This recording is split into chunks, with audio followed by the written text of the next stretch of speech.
Wat informativo pacote dari telefone malu o Telkomsel, itu boleh telepon malu gratuita entre número Telkomsel sem ativar pacote. Kita mas bela acesso free basic Kamisan, Facebook, Messenger, Wikipedia, WikiHow, Dictionary.com, hal gratuita. Mengira yang sepulsa minimal $1 ya pulsa digital, itu sehatan keras bonus kuota internet 300 MB. Yang sepulsa minimal $2 ya pulsa digital, itu sehatan tang pulsa 15 centavos, no bonus kuota internet 300 MB. Hai, dulu ketika sang Telkomsel agora Honda Provita, itu kira-kira kita boleh manda presenti buat familia, kolega, odoven, fitur, manda present. Dili setang kuota internet gratuita di fungsi fitur daily checking. Daily plan, usaha-usaha, fungsi fitur My Loja. Pemain Telkomsel, kita mas beda hari, ngetrokat waktus, hasil, analis kita. Kita hanya games online yang sama Mobile Legends no PUBG, fitur games.tl, kita boleh kompres voucher games, dan hasil analis, no secure. Download Play Telkomsel Agora di App Store or Play Store. As well as the appraisal drilling, which is 2 in onshore and 1 in offshore. On top of that, other work committees actually took to acquire 3D, so what they call 3D vertical seismic, 2D seismic reprocessing, as well as non-seismic magnetotelluric survey, and some prospectivity studies. That's on onshore and offshore. Similarly, we are expecting to have 3D seismic reprocessing and prospectivity studies of all the existing blocks. This is actually discovery field, which is not at the development stage, but it's actually a candidate for development in the near future. If you look at the table at the left, the first PSC is actually operated by funder. That's what they call Jahal Kudetasi field. They're currently under field studies. The next one is actually Great Sunrise field, which is under Woodside, Timor Gap, and other GVs. And you can see as well the volume or in place of respective fields. And the next is actually Sundagas, which is Chadis field. That's very much on onshore. That's very much on offshore. On onshore, we have two recent discoveries, which is operated by Timor Resource in Suai area. So in total, we have resource of discovery fields with a total of 2.5 billion barrel oil equivalent. The next slide is actually showing you the abandoned field for future redevelopment opportunities. This field was actually produced, but then there is still some remaining resources. First one by Undan is actually, as I'm repeating myself, is actually recently ceased production, but it's been reported to have an in place or cumulative in place of 7.3 TCF. It's been produced 3.9 TCF and the remaining 3.5 TCF. The reason for cessation of production is not because of they are running out of the resource now. It's just because of the market availability in Australia, as well as the higher cost price because of the current facilities we have in offshore. So there is very, very strong indication for future redevelopment for any investor who are interested to come in and redevelop the field. The next is actually Kitam field, was operated by ENI. It's in place reported to be 29.7 million barrel oil. It's been produced about 25, and with remaining resource of 45. Again, the main reason for cessation of production at that time was actually because of the drop of the oil price. But with the current oil price and the future oil price, we are expecting to redevelop the field and make revenue out of the field. The next is actually Buffalo Abandoned Field. Used to be part of Australian territory, but with the new maritime boundary defined through the leadership of His Excellency 𝐋𝐈𝐕𝐄 𝐒𝐌𝐍𝐄, we managed to also have this Buffalo field to be part of Indonesian territory. Again, it's been produced for 20.5 million barrel oil out of 29.5, and the remaining resources actually can be produced in the future. On top of that, we recently, AMP and Santos, we are actually conducting a study on potential for the Bayundan field for CCS or carbon capture storage. And in fact, the Bayundan is actually one of the biggest CO2 storage in the region. And it actually can store up to or even more than 200 million ton with the injection capacity of 10 million ton per annum. And the seal capacity to hold the CO2 is been proven to decades of hydrocarbon exploration and production, where this seal is actually hold this oil and gas beneath the ground, and it's actually a proof that the CO2 will be safely stored underground in Bayundan field. But one thing to highlight here is actually our objective is actually to maximize the recovery of the field, especially gas condensate in Bayundan before coming to this stage. So again, the maximum recovery is our main objective for the Bayundan field. Next is actually 𝐋𝐈𝐕𝐄 potential. It's been discovered long time ago, but nobody comes in and takes the field. The main reason is actually, first, is actually deep down to Permian level, which is, it's actually deeper, high temperature, as well as some associated CO2, which is challenging for the companies to come in and invest. But recently, we have conducted our studies, and it showed that the resources we have in 𝐋𝐈𝐕𝐄, there is an upside potential. So if you can see that table, the resources, the upper part of the table is actually showing the contingent resources, which means what has been resources which has been penetrated by the well. But down beneath that well, where they were penetrated, there is an upside potential, and it's bring up to cumulative resources of more than 21 TCF of gas condensate. So this is something we are actually bring to the public, to the market, and we are actually very open for any interested company to come in, and we can negotiate and direct award the PSC if it is in your interest. Another thing to share here is actually we have also come up with the map on the right hand side.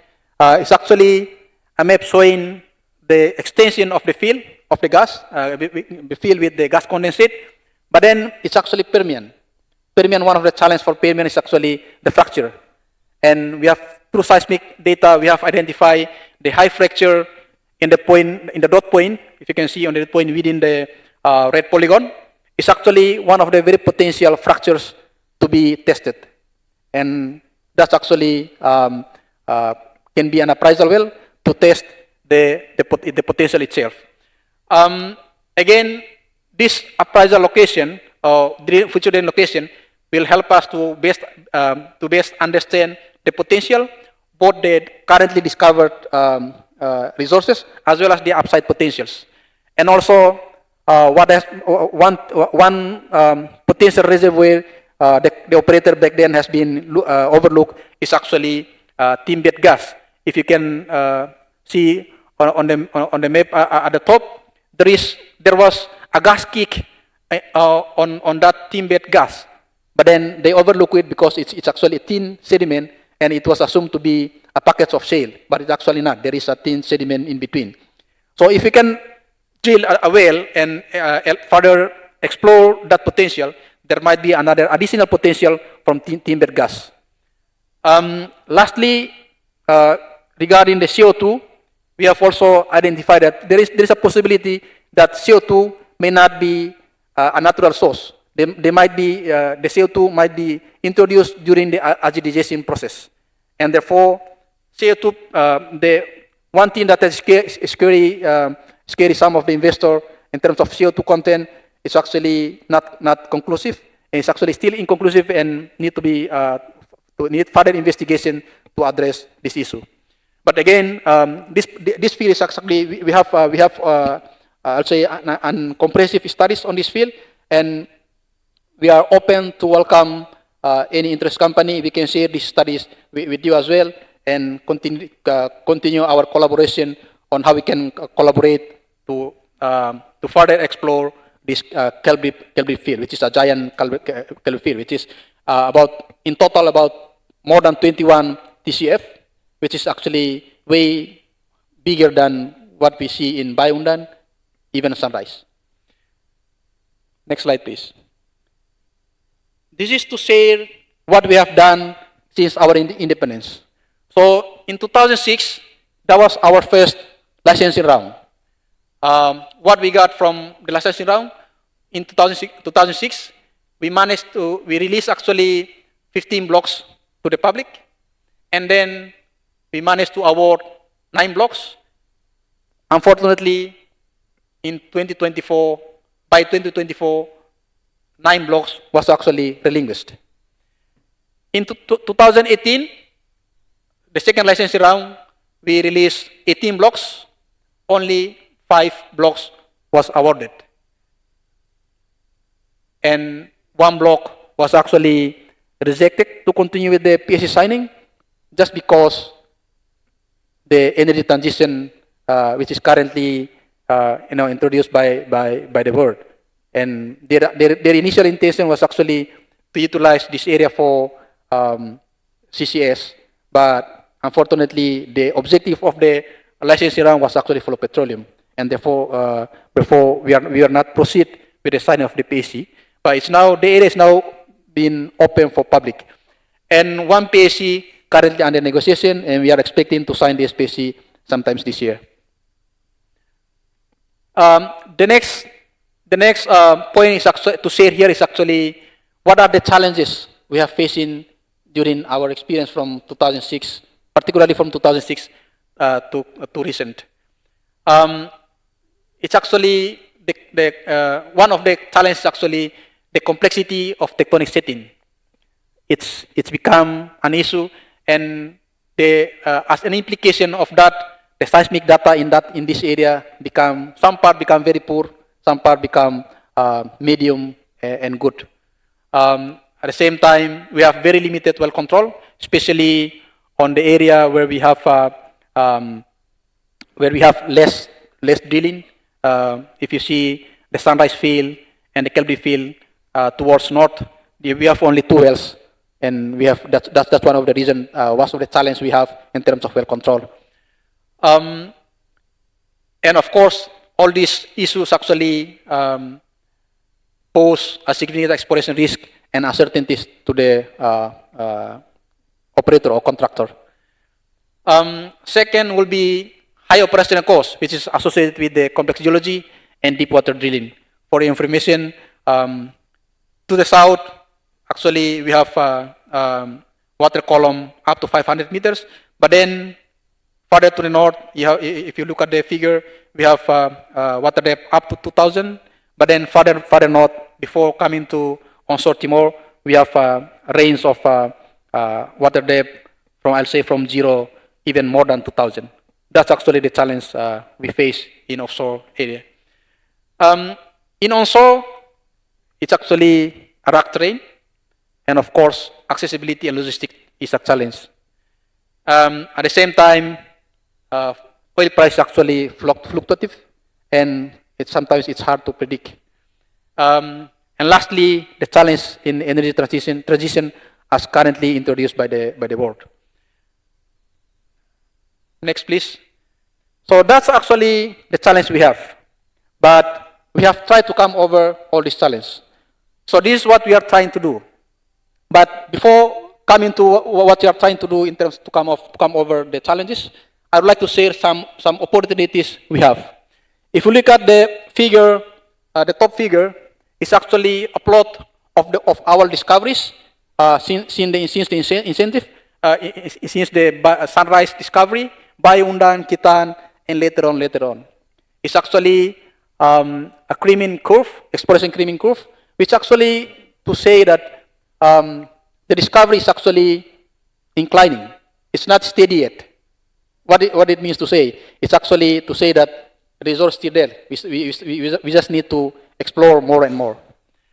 On top of that, on the figure below that graph, you can see there has been a few discoveries.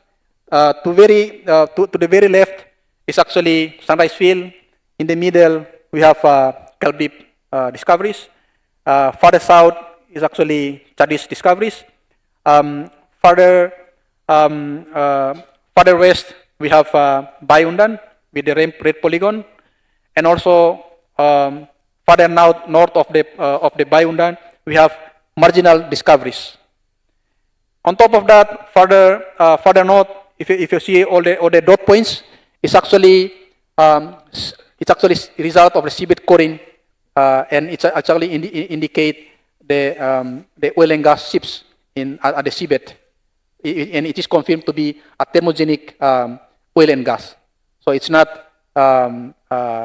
biogenic, but it's actually thermogenic. So it's come somewhere from beneath. So we just need to explore that area. Come to the onshore, there is quite a few ships, and during Portuguese time, there has been several drillings, and they make discoveries. And very recently, our operator, Team Resource, they drilled 3 wells in Suai area, and they actually managed to discover oil and gas from all the 3 wells, and also this discovery was also made in multiple layers, not on a single layer. So it's all discovery and discovery from multiple layers. Figure on the left, on the right-hand side, is actually showing some of the gas ships, some of the oil ships, and one of the well where at this time the oil still comes out from that borehole, which is the Alembeta well in VKK area. So those are actually the challenges and the opportunities we have. What is next? So what we are currently doing is actually, first, we are actually conducting a prospectivity studies both onshore and offshore area. So we are actually integrating all the available data in order to best understand the tectonics, the basins, plays, leads, and the prospect for evaluation. This is actually mainly to address the challenges I have presented previous slide. And at the same time, we are actually reevaluate all the prospect has been drilled. And I can say here that there has been some indication that some of the prospect that was drilled was not actually penetrated the target. So the potential and the resource was actually left in the area, which need further exploration to better understand that prospect. At the same time, we also assess the upside potential of the discoveries. So all the discoveries, we try to assess the upside potential. And in result, especially on 𝐋𝐈𝐕𝐄, we have identified that the resource is actually not only 7 TCF as previously reported, but it's actually way bigger than what has been reported. And possibly the resources could be bring up to more than 21 TCF gas condensate. To address the challenges in terms of data quality, we are currently engaged with one of the well-known seismic acquisition and processing companies, TGS, to actually reprocess all the offshore 2D and 3D seismic data. And we are actually employing the very latest technology of reprocessing to aiming to improve the data quality, to better understand the subsurface. And Lastly, we are currently put effort to improve the legal and fiscal regime. Oil price is fluctuative, deep water drilling is costly, and so on, so on.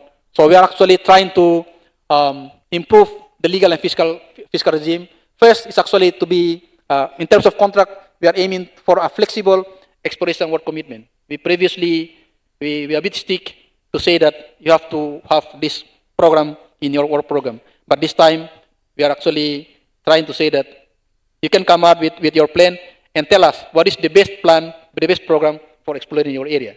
Then we discuss, and I will take into consideration. The next is actually the objective of the,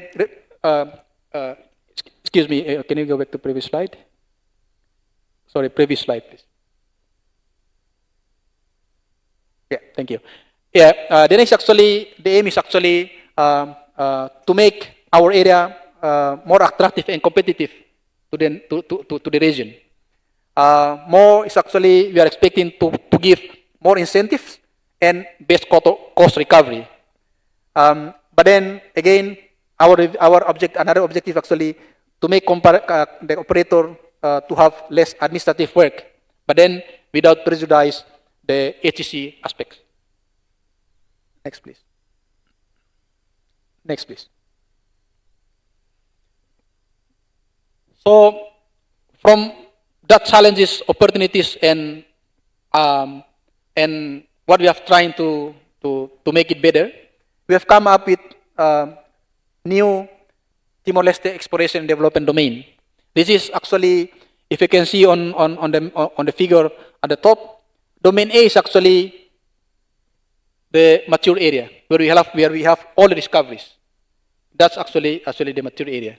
So the objective of the review of legal is actually how we can consider this without assuming the same fiscal and legal, contractual regime for that area. Further to the north, where you see area of B, is actually only 2 well drilling. Although the data is slightly quite good, but then only 2 well drilling, and we have not make any discovery on that area. But again, the seabed coring show that there is a thermogenic oil and gas. So to say that the petroleum system is actually active, but then we just need to explore more, acquire data more, explore more, and more studies to better understand the area. Further north, the area of C is actually the most challenging part, where we have accretionary weights. It's actually the seismic data is actually very poor, I'll say. It's actually deep water, and of course costly in terms of drilling. But then again, there is an indication of hydrocarbon, which is a thermogenic oil and gas in that area. Lastly, on the area is actually onshore area, and also we have those discoveries in Portuguese time, and recently discoveries, and also oil and gas ships across the island. And to the north is actually zone A. It's actually very frontier area. But what I'm trying to say here is actually we have now considered the challenges in terms of water depth, data quality, and also the logistic issue. And therefore, we come with the new exploration and development domains. And all these legal and fiscal regime possibly will be adjusted based on challenges in each of their respective area. And we are expecting to have more investors to come when we come to conclusion of this work. Next, please. Lastly, it's actually an investment opportunity. First, enter into PSC. From our legislation, there is a chance to come, for any company, to come and discuss with the AMP, representing the Ministry of Petroleum and Mineral Resources, to enter into PSC through a direct award process. Second, some of the company, especially our national oil company, Timor-Gap, they're actually currently looking for partnership, farm-in. So feel free to talk to them and come to MP, and we can facilitate this discussion to make your investment become real in Timor-Leste. Lastly, competitive tender, which is through licensing round. That will be on the next slide. Another investment opportunity is actually on goods and services opportunities. So as I have presented, ongoing exploration project. So there will be significant goods and services associated to exploration project, which is currently ongoing. On top of that, we are currently discussing the decommissioning project, which is by Undan and Kitan, and of course there will be extensive projects associated to these two projects of decommissioning. And on the previous slide, I have also presented the possible upcoming development projects, and that will actually associated with extensive goods and services opportunities for your investment. Currently, AMP has also established what we call ESSC platform to facilitate in terms of procuring local and goods and services. But then the detail will be in the next presentation to be presented. Next slide, please. What happened next? We are expecting to have this Timor-Leste licensing, Timor-Leste Summit event between 26 and 28 November 2025. For that particular event, you may want to scan the QR code where you can download the agenda, the sponsors, and also the detailed information of that event. And the QR code will take you directly to event organizer on how you can make your participation possible for this the upcoming important event. On top of that, we are planning for the third licensing round, which is tentatively early 2026. We think that this upcoming licensing round will be an extraordinary because we will consider all the challenges that facing by operator, and also we have also proposing some improvement on legal and fiscal, and we believe that that will provide the operator or investor better confident to make profit of our resources in Timor-Leste. Next slide, please. I guess that's very much from our side. Once again, thank you very much for your attention. Thank you. Thank you very much, sir, for your presentation, for insightful presentation, and we hope to meet you in November for the Petroleum Summit here in Dili, Timor-Leste. Once again, a round of applause for the representative from the National Authority of Timor-Leste. And next, we are going for the second session of this afternoon presentation. We will hear from Mr. Quintino Pereira, the Vice President of the National Authority on Petroleum, will speak on behalf of the Enterprise Support Service and Center Platform. Ladies and gentlemen, please welcome Mr. Quintino Pereira.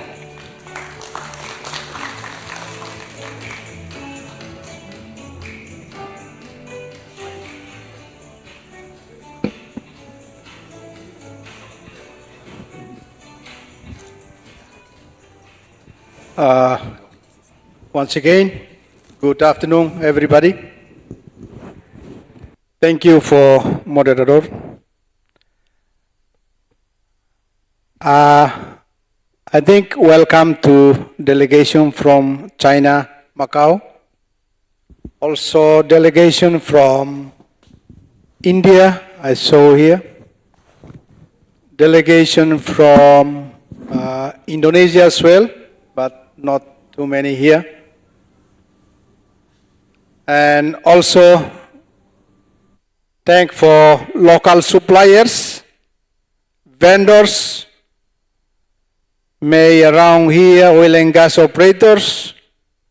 Once again, good afternoon, and thank you for your time here with us. Please.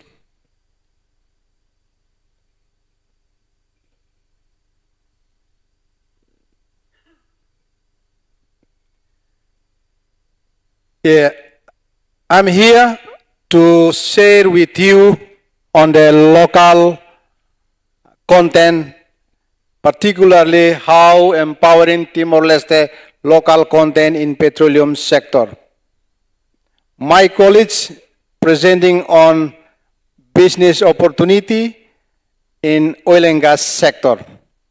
Now I'm more on how local suppliers to be partnership with a international supplier for a good and service in Timor-Leste. Next.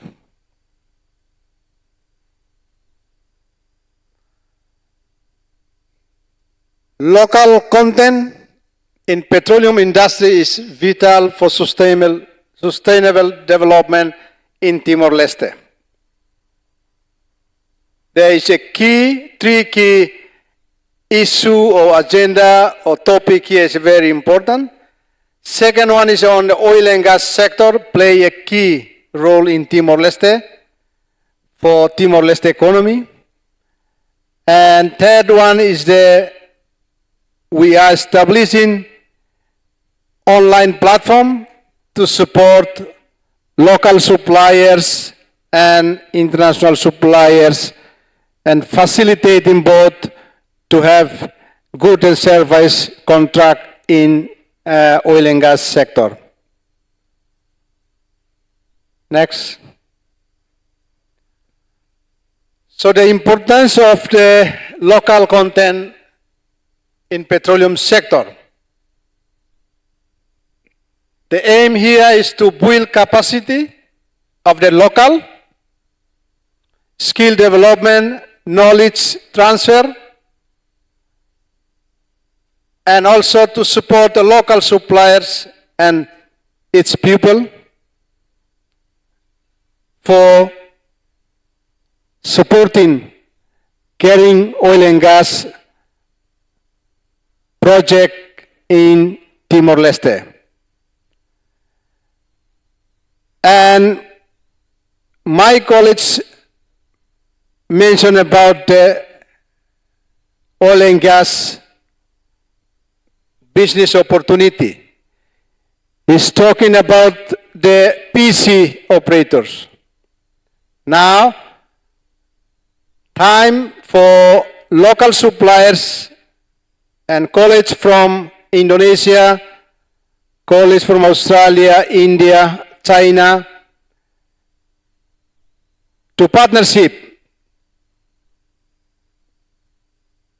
Because we need a partnership because we have create a new job opportunity, employment opportunity to supply goods and service to operator.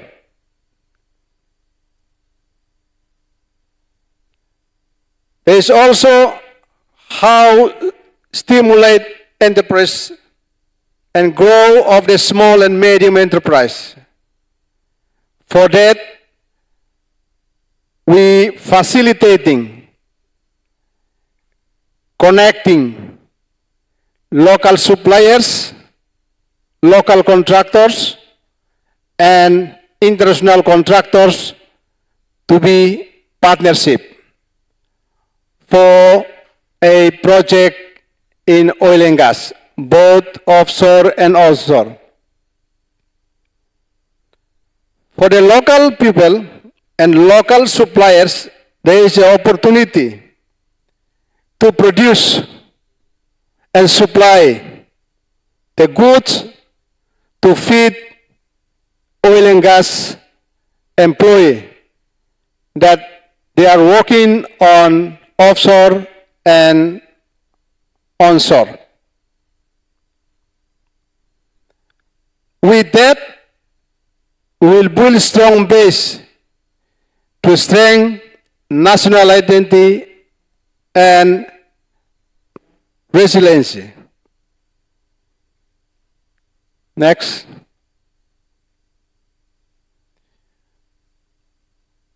Oil and gas sector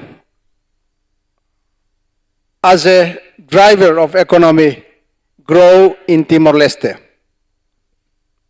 Of course, since independence, we have one or two fields. We call Bayundan fields and 𝐋𝐈𝐕𝐄 fields. The 𝐋𝐈𝐕𝐄 fields since Indonesia time, and Bayundan fields stop production recently. But with the oil and gas sector, we generate substantial petroleum revenue for public investment.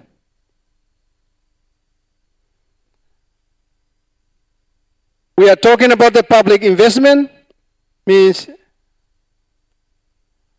we try to facilitate the local content team to facilitate how local supplier, local contractor to be partnership with the international contractors, international suppliers to establish investment in Timor-Leste. One of the potential investment in Timor-Leste, we aiming to see how we can produce goods in Timor-Leste, even import goods from overseas, from the region, but still need hand-to-hand with the local suppliers. And ANPE local content team in the position to assist, to facilitate, and to connect local and international. Therefore, the investment will attract foreign direct investment to come and share their knowledge and technology in Timor-Leste. We are also working to serve as a platform for industrial diversification.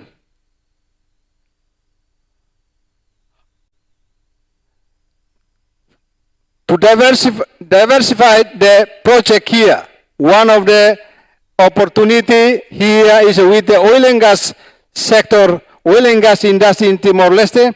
We can diversify economy, diversify, produce fresh produce for feeding oil and gas employee in both offshore and offshore. I share experience with you back in 10 or 20 years ago. Bayundan, during construction installation phase in Darwin, almost employ 60,000 employee, 20,000 job creation. And we are aiming to produce goods in Timor-Leste to fit with the employment that working offshore and onshore, particularly next big field with the Sunrise.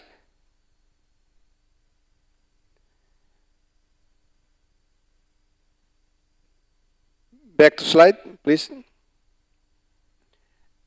And oil and gas can create multi-effect across the other sectors and through demand for the local good and service. Next. Now we are talking about the need for structural support. We call ESSC, Enterprise Support Service Centers.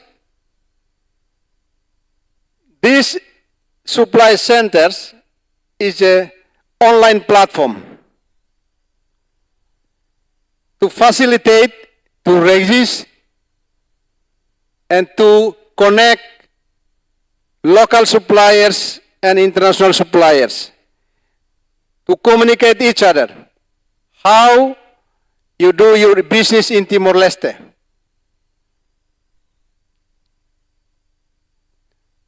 So this will facilitate access for the procurement process for oil and gas project in Timor-Leste. So operator has I give you an example. One operator come with the drilling. There are many contract opportunity for suppliers and to supplier to compete. But you need to compete in the tender process. Then later on we award the contract. I give an example for Bayundan decommissioning project right now. We have almost 70 contracts to be awarded to local suppliers. But then challenge here is our locals have a less knowledge on oil and gas sector. We need international suppliers to be partnership with them. And ANPE in the position to facilitate, to connect international suppliers with the local suppliers. Again, the challenge here with the policy framework and incentive for the local sourcing. We also continue to improve, monitor, and evaluate, because the ESSC is a tools to monitor, to evaluate the suppliers and also operators, how many contracts that they have to be offered to local supplier and international suppliers. Also the ESSC facilitating or accessing for international suppliers to promote, to show your goods to supply to oil and gas industry. Next. So this is an overview of the ESS platform. Centralized support service for enterprise, facilitate collaboration and grow, and serve the vendors, manufacturers, your goods, serve the suppliers, operators, and government stakeholders as well. In this regard, sometimes international suppliers won't register business in Timor-Leste. The ESS also will connect you to the local government stakeholder. Next. Then, why the ESS is established? I think the Enterprise Support Service Center, ESS, established for facilitating, because of the challenge for the local supplier to access to the oil and gas procurement process. That's one of the challenges. And also to facilitate, because not many international suppliers have access to the operators or oil and gas procurement process. Therefore, we establish ESS to assist, to facilitate suppliers for the procurement process. Next. The key feature of the ESS itself, vendor identification and verification, supplier capability and gap analysis, capacity building, and procurement opportunity access. I think next slide, we can show how the ESSE online platform. Yeah, Can you I run through the ESSC, the online platform. Please, you click on the supplier business.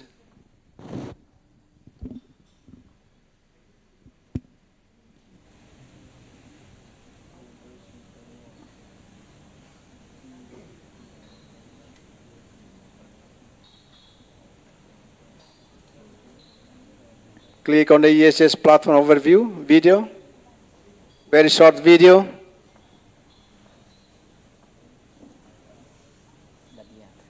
I think the internet connection doesn't work in this room. It shows you the online platform. We have 8 modules. So one module just for operators and one module for suppliers. But I saw the local suppliers, Timor-Leste local suppliers, not interesting. No, maybe not too many here, I saw. Most of them from China, Indonesia, India. I hope that this will help local supplier and also opportunity to engage each other and talk each other and approach, and we can connect each other. Can you show the video, please?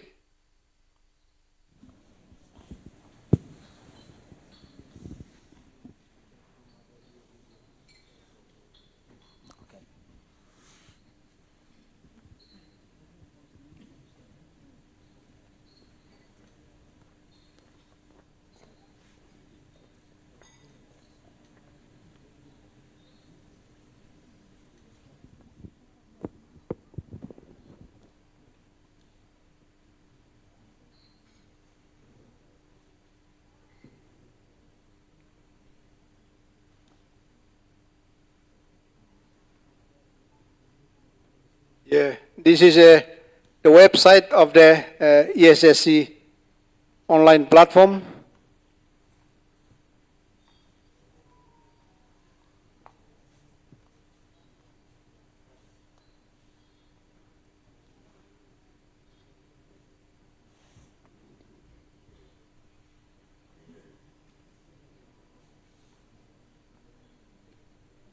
I think the other one, it's not this one.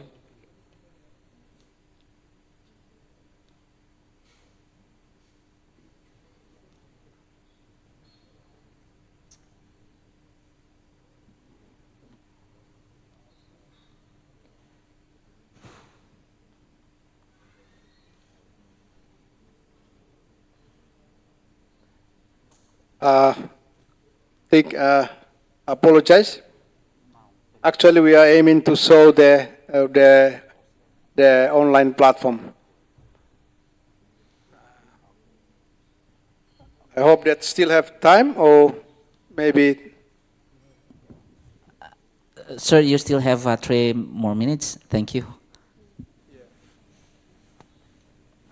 That's it. Still have time, no? Only 3 minutes left. Yeah, 3 minutes. Thank you.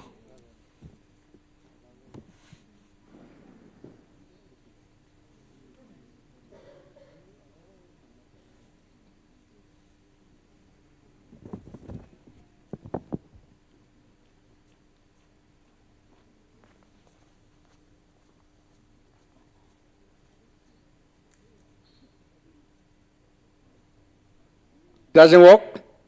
If it doesn't work, it's okay. I think we can take a picture and then we can just search from the website with the HTTPS as double slash and then eecc/tl.anp.tl/login, and then everyone can go and have a look. Yeah. Thank you so much. This is my brief presentation. If you need any more than what I presented, please contact us, and we are happy to assist.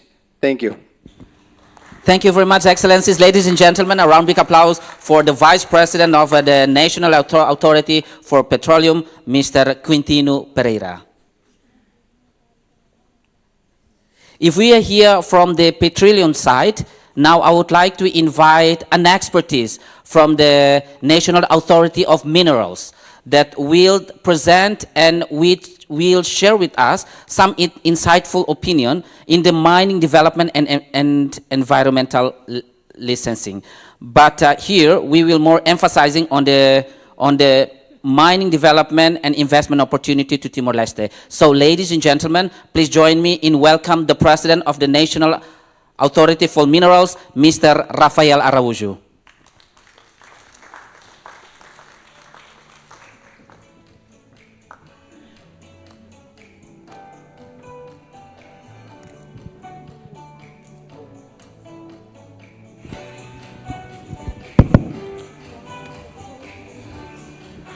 Boa tarde, a very good afternoon. Ladies and gentlemen, I hope you all are still awake after a very heavy lunch with Timorese food. Normally you feel asleep. So I will not take much of your time. We'll be only presenting to you the investment opportunities in the mining sector. So a very warm welcome to our colleagues all the way from Indonesia. India has left maybe, and also Macau. So our mining sector is a fairly new sort of a sector, industry, comparing to our petroleum sector. When you look at the presentations previous, my colleague from the petroleum, telling you a story how the development of petroleums happens way before our independence. But I will take not much of your time. Tell us a brief story about how we develop this mining sector. Next, please. So these are the important agenda today that I'll be sharing with you. I'll cover in very high-level introductions to who we are, and I'll conclude my presentations on the investment opportunities in the sector, which I believe that becomes the intentions for you to join in this sort of international forum. So we are National Authority for Minerals. We are tasked by the government of Timor-Leste to regulate and managing the mining sector in the country. Next, as an institutions, we are under the Ministry of Petroleum and Mineral Resources. If you look at on my very right-hand side, we have National Petroleum Authority, which is my two colleagues who presented before, and it is us, the National Authority for Minerals. You have Timor Gap, Murakrai Timor, our national mining companies, and petroleum companies, and EGTL is our Geoscience Institute. So ladies and gentlemen, this is the progress of Timor-Leste's mining development. So next. Since our independence back in 2002, our mining activities are very limited to the extractions of what's so-called sand and gravels, construction materials. Only in 2021, we passed our first mining code. That becomes a legal framework for us to sort of regulating and promoting the investment in the mining sector.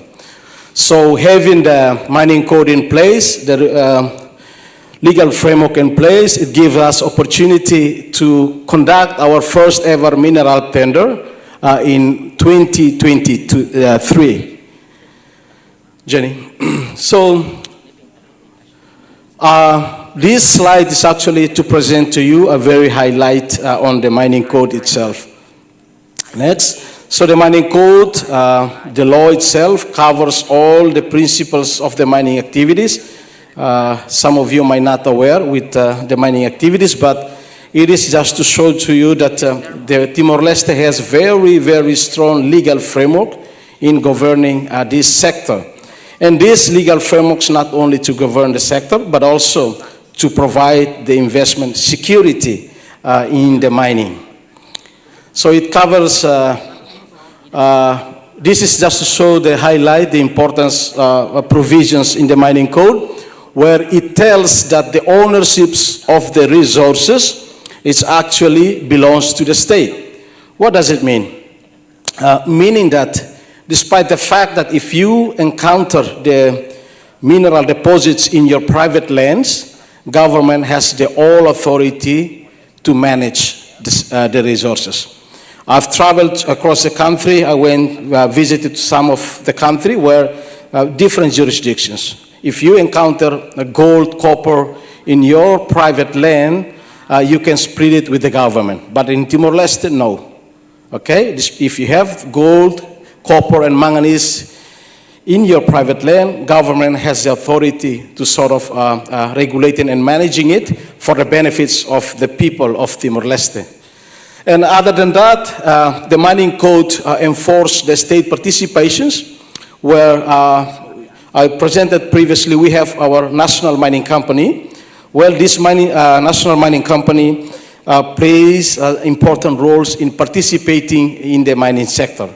So if your company invests, don't worry, you will not be alone, but government will choose to participate with you in developing the mining industry in our country. And so many provisions, but I will not go through that because that's very legal things. In terms of the resources, what Timor-Leste offers, what do we have? So, since our independence, government has carried out so many sort of studies, surveys. So what we identified during that sort of period of survey, we conducted an integrated airborne geophysical survey across the country, the whole island. So the result of that survey, we come up with these sort of maps.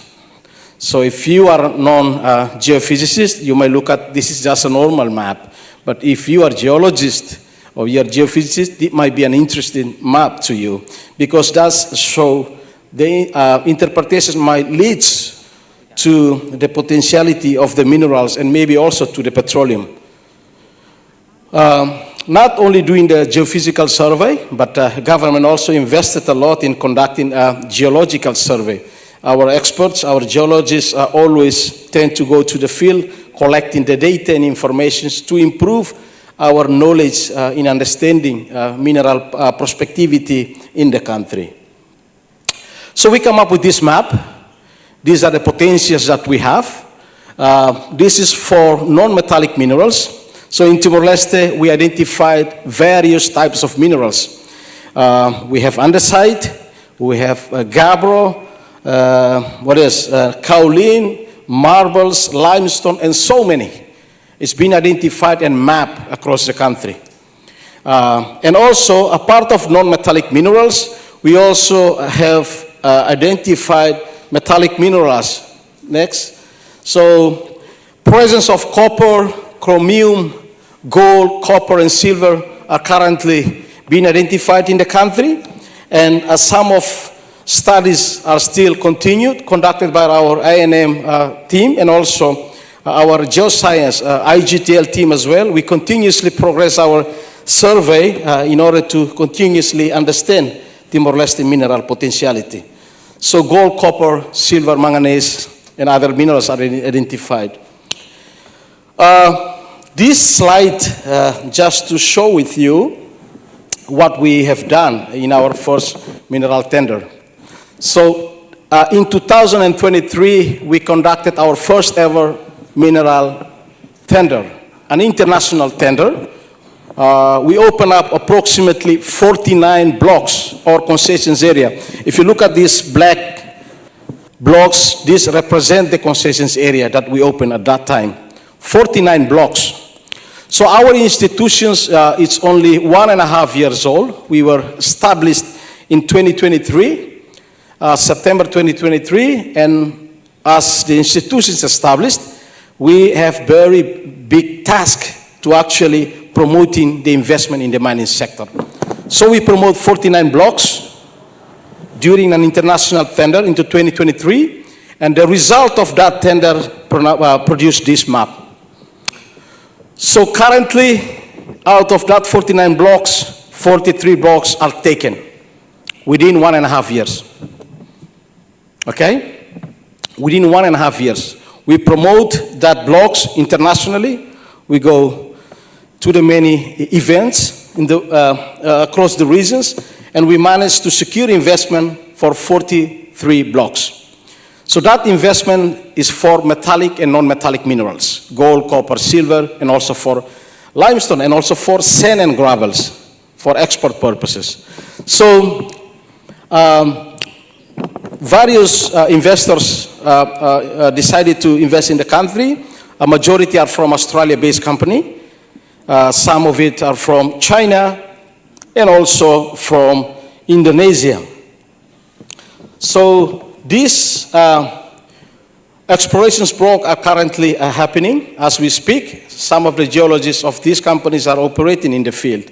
So Jenny, next. This is just to provide with you an update on the work that's currently happening in this on-site. Very interesting projects. A block in an area located in Bobonaru, owned by our national mining company, Murak Rai Timor.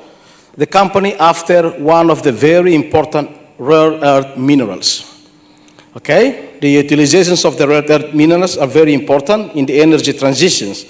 So we hand over the license early this year to Murak Rai Timor, and they are now working on defining the prospectivity of these rare earth elements. Next. And this one, an update from one company, an Australian-based company, namely Estrella Resources, conducted explorations for manganese in Lauteng municipalities, and as the result, the company conducted first ever drilling, and they managed to encounter the deposit of manganese in Lauteng. Pretty thick deposit, but the studies still continue, and the results are promising. So what happened, if you look at this map, it indicates the concessions area of Estrella Resources. They are now a part of defining the manganese, but also they are looking into limestones. The company has entry into sort of agreement with one of Indonesian-based company, where soon Timor-Leste will be producing limestone and hopefully to market it to Indonesia with approximately 500 million tons of limestone. Very big deposit. Next. This is for an update from one of our license holders, namely Taiwan, an Australian-based company. They have located presence of copper, they call it malachite, in their concessions area in center part of Timor-Leste. So some presence of the gold also has been spotted in that area, explorations area. So, investment opportunities. I was hoping that this forum will be filled with our investors, but very unfortunate. We don't have investor in the room. But anyway, if whoever hears it, if you would like to sort of spread the news, please do so. What investment opportunities that Timor-Leste might offer in the mining sector? So I've presented, we have done the survey, we have done the study. We identified the presence of different minerals. Copper, manganese, what else? Nickels, very few of it, but it's been identified. The prospectivity is there. So the investment opportunities is available. A part of that, metallic minerals, we also identified the presence of non-metallic minerals. Next. These photos just to show you an examples of very beautiful limestones, which you can turn it into tiles. Very beautiful, with a lot of fossils on it. And we have on that side another beautiful limestone can also be turned into tiles. Huge deposit been identified. And our marbles, we have done our study. We brought the marbles to Italy, Carrara, to conduct a very specific study, and it indicates that Timor-Leste's marble is not, the quality of the marble is not far beyond comparing to the Italian marble. It's very beautiful marbles. Next. So what, if you choose to invest in Timor-Leste, what are the opportunities? Direct invest in mineral explorations. I've told you there are opportunities, available blocks that your company might choose to invest. Or you can invest in forming a joint venture with the current license holder. So 43 concessions area, and I believe that those companies are also looking for joint ventures with any interested party. Or you can invest also in providing the goods and services as part of your investment. Mining industry has been chosen by the government of Timor-Leste as one of the emerging industry, one of the alternative industry, because if you see the way how the country formed, we were heavily dependent on the oil and gas. So in this new government, defining that mining has to be one of the priority to sort of become a source of the revenue. So investment in the mining sector indeed will bring more benefit to the country and also to your company. If you choose to invest, when can you have that? So my colleague from ANP introduced this slide before. We will be hosting one of the very big events. It's called 5th Timor-Leste Energy, Mining and Business Conference. It's happening on the 24th to 26th November this year, where as a country, we will open second licensing round. Okay, we have first one happened in 2023. This next one will be happening in 2025, which is on the 24th to 26th. So this is a very big event where more blocks will be announced by the government of Timor-Leste. So this is a timeline. We will be announcing the block around November, and then the process will take place, and we hope that if everything goes well, around July we will be awarded the mineral rights to any interested party. So why should you invest in Timor-Leste if you choose so? Very advanced legal framework. The mining code was designed to become a friendly legal framework in terms of investment, security, and also we have supporting public infrastructure to sort of support your investment in the mining sector. And one of the most important things is underexplored areas. So many opportunities to be discovered, so many mineral resources to be discovered. So this is just to show you, when I talk about the critical infrastructure, this map represents the plan of the government to sort of build the road connections across the country, which we believe that will benefit your investment in the mining sector. A part of that, in ensuring the security and energy for your investment, we have government built a very big sort of power plant, a diesel-based plant, if I'm not wrong, and also very modern sort of airport, and we are working in sort of continuously constructing our roads and water facilities across the country. Yeah, I think that's all I can share with you. I'm available there. If you wish to know more, please contact. I'll be more than happy to share. Thank you. Obrigado. Thank you very much, Mr. President Rafael Araújo, for your kind presentation and very insightful for the presentations today in the afternoon. So for the next presentation, still from the National Authority of Petroleum, Mr. Alino da Cruz from the Institutions Geoscience of Timor-Leste will do the presentation on the Timor-Leste-Australia Energy Partnership Secretariat. So, ladies and gentlemen, please a warm welcome to Mr. Alino da Cruz.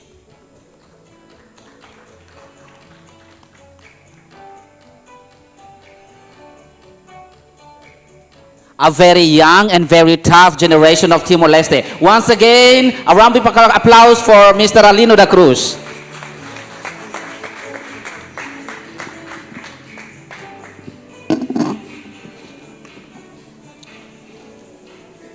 Good afternoon. I'm the last person of the presentation today, and my presentation today is more on scientific research, and hopefully you're still listening. I'm pleased to present my research, which is entitled Geothermal Research Potential in the territory of Timor-Leste. And it is actually collaboration between IGTL, Australian government represented by DICER, AMP, and Karting University.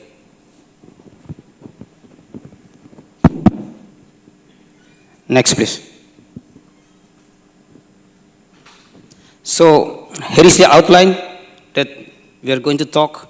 Start from introduction to the problem, followed by the 𝐒𝐈𝐕𝐄 hot spring anomaly, and what is the cause of anomaly heat, and then escape tectonic in Timor-Leste, evidence of the Coleman layer at 8 to 10 kilometer depth, and then 3 phases of shear heating, implication for geothermal development, and finally, recommendation.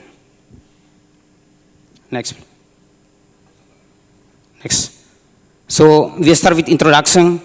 Our government of Timor-Leste, we are targeting renewable energy aims for 50% by 2013 and establishing our strategic plan development 2011 to 2013.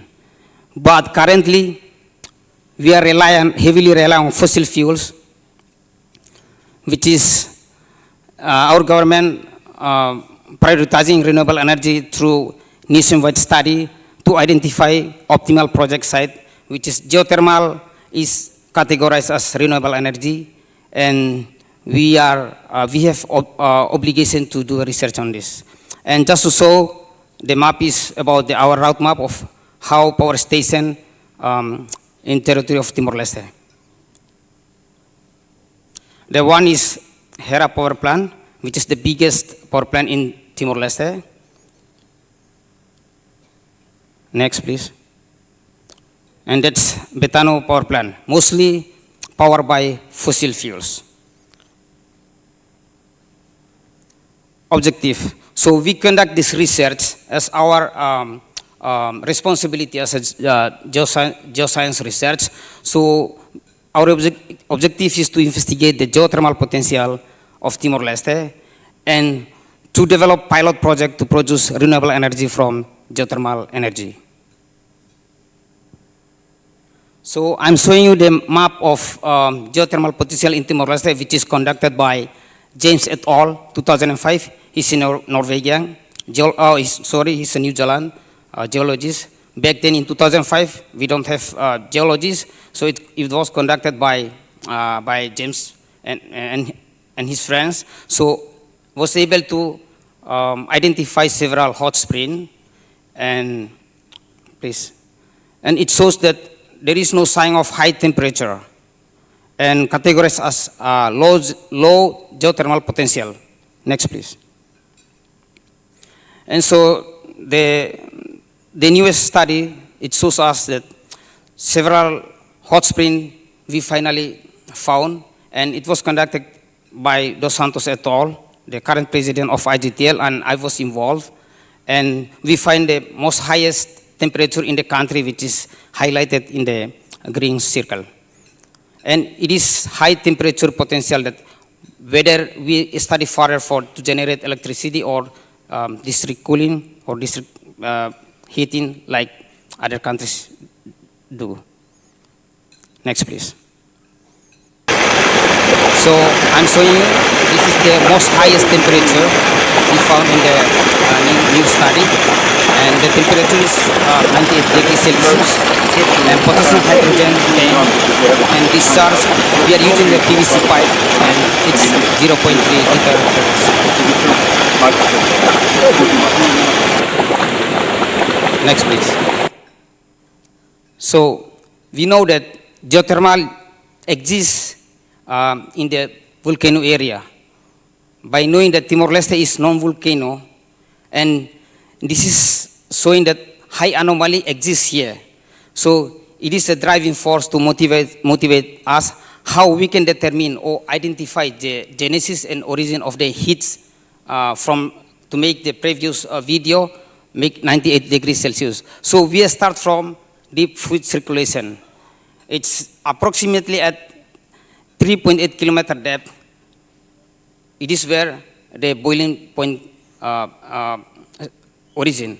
But we believe that it is not, it still requires the additional heat. So we step to the radiogenic decay.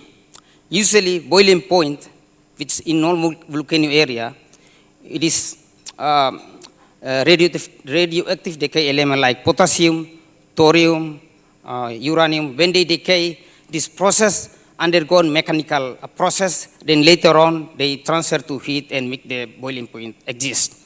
But we believe that metamorphosed Gondwana material, it has been depleted in heat, means they no longer produce heat. Therefore, the radiogenic decay, it's neglected. And then we step to step 3, igneous intrusion, which is in Timor-Leste, we don't have any volcano, and no data about the volcano, so it is ignored as a heat source. Now, the last thing is the shear heating. This is the most plausible factor that make the boiling point that I've shown you in the video, where friction heat from tectonic slip along the Timor Fault thrust belt is supported by GPS and seismic tomography and modeling. And this is, we are working on Karting University, IGTL, and AMP, and currently developing the article which is entitled Escape Tectonic Shear Heating Geothermal Heat Source in Timor-Leste, Insight from Analytical Modeling. So we are using analytical modeling to know, to identify how heat process came and how it produced. So we have been submitted to the Elsevier just 3 days ago, 5 days ago to the Elsevier. Next, please. Next. And now, as I previously said that shear heating is one of the evidence here that study about from Brendan Duffy. It says Timor-Leste has been squeezed and the upper crust is escaping sideways. It's like you are pushing a bread, and then at the middle part is escaping sideways. This is where how the mechanical works, and then making the heat source happen in the collision between the column and then upper crust layer. So in this part, when Australian continental is punching Timor Island, and it's moving at the rate 58 millimeter per year, so almost equivalent of your fingernails. So it is 6 centimeter per year, so it's fastest in the world. It's reported in Timor-Leste that our island is moving. And imagine Himalaya, it's only 2 centimeters per year, but Timor-Leste is 6 centimeters per year. So our analytical approach, this is the reason why perhaps it makes the boiling point exist in Timor-Leste, even we have no volcano here. Next, please. So this is, I'm just showing you the seismic data where the tectonic, where the shear zones happens. So it says that 8 to 10 kilometer depth, the decollement acting as a glide plane. So when crustal escaping, it's produces a friction. It's a mechanical process. Then later on, it's produce heat and generate up to 76 megawatt meter cubed, which is 10 times higher than radiogenic background. As previously I mentioned that we have analytical hypothesis which is from radiogenic, from fluid circulation, and igneous intrusion, and this is the shear zone is most plausible. And let me show you, this is the little bit calculation and how to show you. So why we know that the heat source is from 8.25 to 9.75 kilometer depth. We are using the two-way travel time all over 2 divided by velocity, and we are actually given by the velocity, which is because our crustal is C-squared size, where it's given the 4,000 to 600 meters per second, and when we convert it to kilometer per second, we already have 5.5 and 6.5. Then we convert when we try to equate in the equation, it will get 8.25 to 9.75 kilometer. Where is the depth that then heat comes from and become boiling point? That's our analytical approach. Next, please. And so, when we say that a volumetric heat that produced at the seed zone at the 8 to 9 kilometers, we should come with the parameters. So here, we come with the decollement layer, which is 8 to 10 kilometers, and then DPS slip rate from study of Nugroho et al. 2009 said that 56 to 58 millimeter per year is escaping right. The Timor Island is moving faster in 6 centimeter per year in a year. So it is one of the parameters that we know that the heat comes from. And then thermal diffusivity, 1 times 10 to negative 6 meters square per second. And then density at normal class, usually 2,700 kilogram per meter cubic. Now, specific heat capacity, we have 800 joule per kilogram Kelvin, then followed by a strat at 9 kilometer depth, onset, before friction, before searing zones, it's 193 megapascal. But after, it's dropped to 92, a strat at 9 kilometer depth, when they already undergone sear zone. So it's decreased at 92 megapascal. Now, we also consider Taylor-Kinney coefficient, C, 0.9, which we accumulate all these and equate in the mathematical equation and physics, and we come with that, oh, the heat comes from 8 to 9 kilometer at depth. Next. So now, I will show you this, the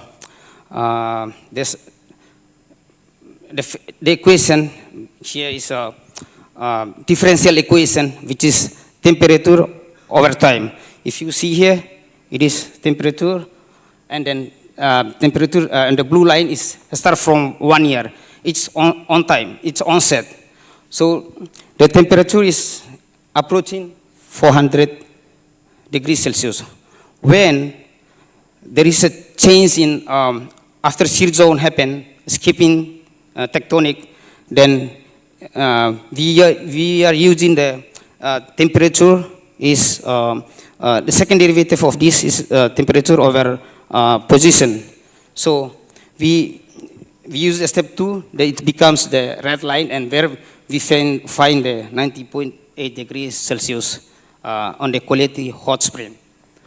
So here, shear strain rate is equivalent to velocity that given, and then times thickness of the Coleman layer, and we get the gamma dot. After that, we know we try to we equate into the heat shearing, then Kinney-Taylor coefficient times tau d times gamma dot, and there where you get that 7.6 megawatt per meter cubic. That's amount of volumetric heat that produce in the crustal movement, and then make the boiling point happen in Hatolia anomaly. And this is what we call one of the geological resources that we can convert into renewable energy. Next, please. Okay, this is just showing you how the step 2 of final step of the crustal zone. Wet granite usually find in Himalayan Timor-Leste up to 650 to 700 degrees Celsius, and where the this highlighting the layer, the dark layer is escaping velocity is very fast and produce heat. So both are directional proportional to each other. Next, please. So now, implications for geothermal development. So we target quality is the first option due to high temperature, structural contra proximity to infrastructure. Exploration pathway, reconnaissance survey, we have completed this. This study, we have been completed. So what the following is the pre-feasibility study. include geophysics, magnetotelluric, gravity, and heat flow measurement, which is involved geochemistry study. Now, feasibility study, we will do a drilling and reservoir modeling. Challenges.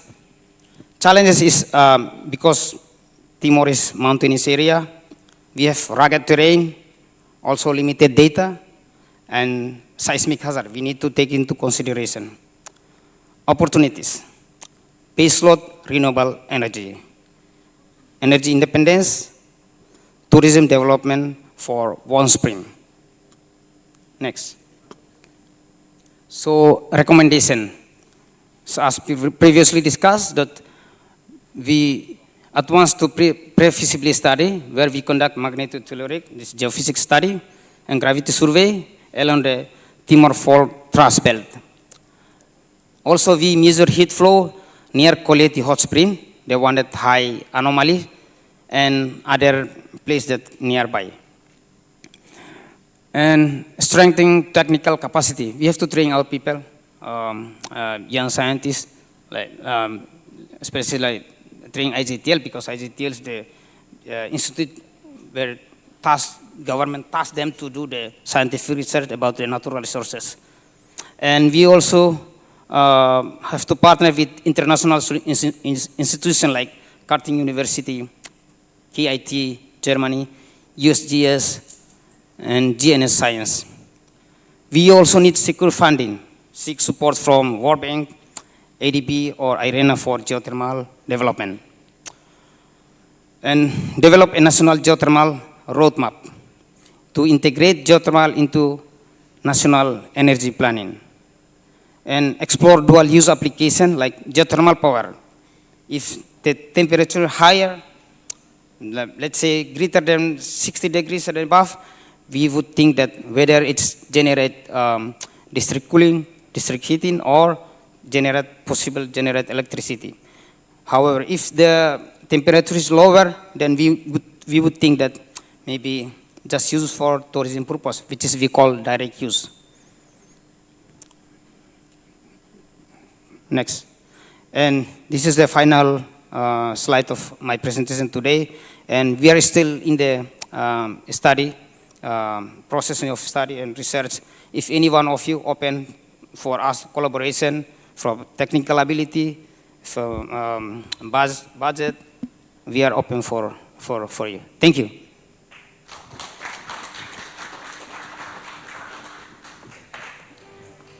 Thank you very much, sir, for your insightful presentation in this afternoon. I just want to inform that Mr. Alino da Cruz, this is a partnership between the Timor-Leste Australia Energy Partnership led by Australia Department of Industry, Science and Resources in collaboration with Timor-Leste Autoridade Nacional do Petróleo de Timor-Leste.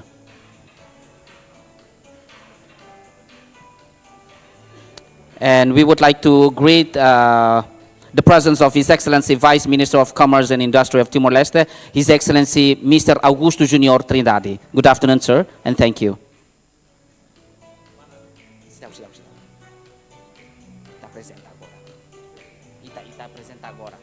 Sim, serve lá, confirma lá. Serviço desde que Digiturismo foi mais, né? Digiturismo apresenta. Bele.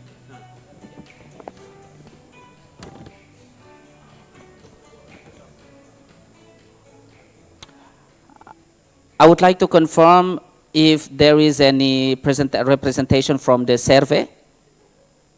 Survey is here. Survey? Okay, you're going to do the presentation, right? Okay. So since we have a complete presenters here, I would like to call on Director General for Tourism from the Ministry of Tourism of Timor-Leste, Mr. Antonio da Silva, as a Director General of Tourism, and will present on the tourism sector development and investment opportunity in Timor-Leste. Ladies and gentlemen, please join me in welcome Mr. Antonio da Silva, the DG from the Ministry of Tourism.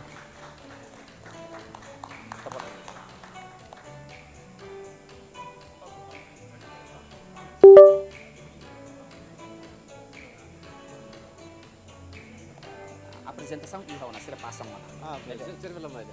Ha? Sila ko magkama man niya. Nabita bot makapresent ulo ka. Ayo dir kar. Pabela ready to.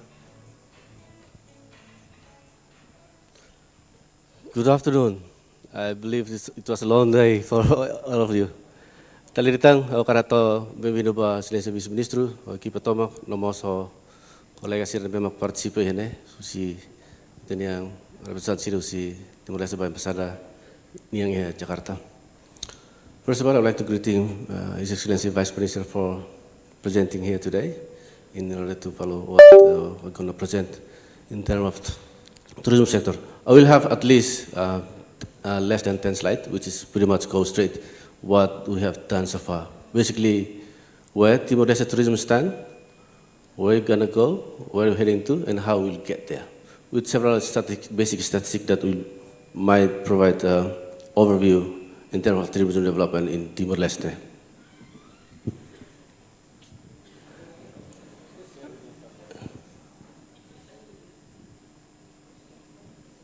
Ahora después de serve, ahora después de serve, yeah.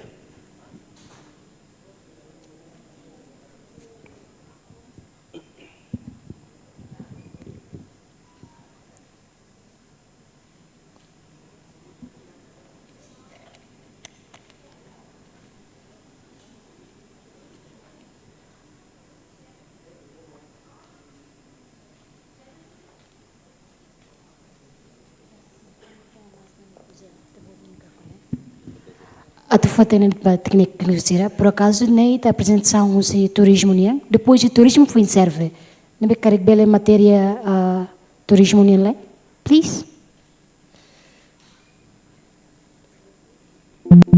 Sorry sir. Okay. Alright. Oh, nelolos. Ne sira anlania. Ida tuir kera serve ne?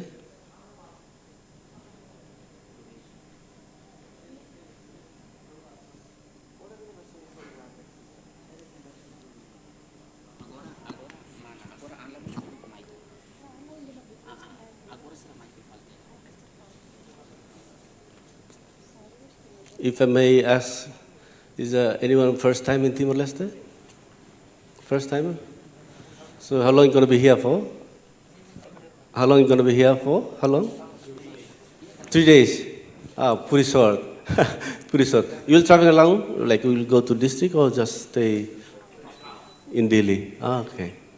I used to live in Macau for a while, back in 2005. It was a long time ago. There's now a lot of change, yeah. If you stay longer in Dili, you may have a chance to explore our tourism sites, particularly outside of Dili. Dili is more like a concentration of administration, but all the beautiful things, all the historical part is outside of Dili, basically in the eastern and south part. Okay. So I may share a little bit the story about the Timor-Leste tourism development. So the first tourism activity actually happened back in the days, back to 1965, when after the World War II, there's several tourists visiting in Timor, particularly from Australia.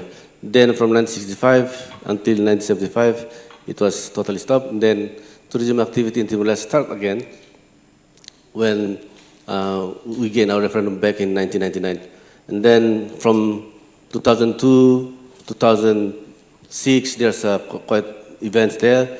But from since the 2000 up to 2019, before the COVID hit, the tourist arrival in Timor-Leste gradually increased year by year, which I will share later with some of the stats that we have here. Slide, my friend. Next slide.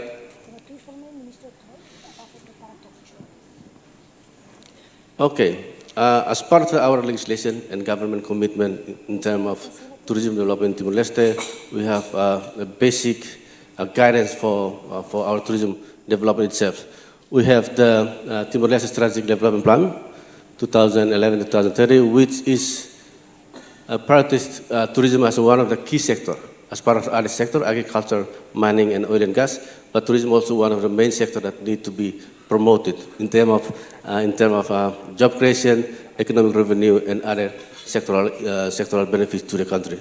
And then we have tourism policy.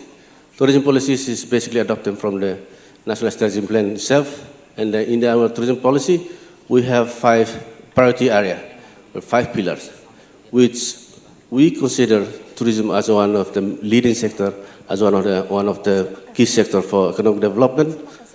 And then tourism, we are aware, tourism can bring prosperity to the country itself, particularly to each of the community. And then, of course, we are adapting community-based tourism. Of course, with the other segmentation of the tourism activity, we prioritize people, because we are aware that people is the main center of development, and then there's the owner of the resources that we have. Then we have protection. We will use tourism as a basic instrument to protect either our natural resources, tourism resources, our culture, and our history. And then lastly, of course, tourism needs partnership. As we are aware that tourism is actually private sector leading, and we as a government policymaker will work hand in hand with the private sector in terms of boosting this sector itself.